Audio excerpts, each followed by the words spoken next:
ಕೊಪ್ಪಳ ತಾಲೂಕಿನ ಚಿಕ್ಕಬಗನಾಳ ಗ್ರಾಮದಲ್ಲಿ ನೂತನವಾಗಿ ನಿರ್ಮಿಸಿದ ಶ್ರೀ ಲಕ್ಷ್ಮೀ ನರಸಿಂಹೇಶ್ವರ ಸ್ವಾಮಿ ಹಾಗೂ ಶ್ರೀ ಮಾರುತೇಶ್ವರ ನೂತನ ದೇವಸ್ಥಾನ ಉದ್ಘಾಟನೆ ಮತ್ತು ಮೂರ್ತಿ ಪ್ರತಿಷ್ಠಾಪನೆ ಕಾರ್ಯಕ್ರಮ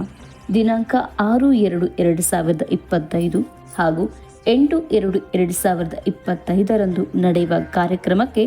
ದಿವ್ಯ ಸಾನ್ನಿಧ್ಯ ಶ್ರೀ ಅಭಿನವ ಗವಿಸಿದ್ದೇಶ್ವರ ಮಹಾಸ್ವಾಮಿಗಳ ಸಂಸ್ಥಾನ ಶ್ರೀ ಗವಿಮಠ ಕೊಪ್ಪಳ,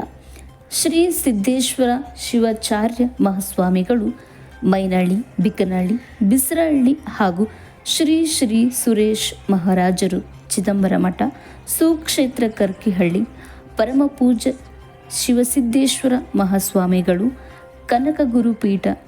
ಶಾಖಾಮಠ ಆಲ್ವರ್ತಿ ಎಲ್ಲರೂ ಕಾರ್ಯಕ್ರಮಕ್ಕೆ ಆಗಮಿಸಿ ಕಾರ್ಯಕ್ರಮವನ್ನು ಯಶಸ್ವಿಗೊಳಿಸೋಣ.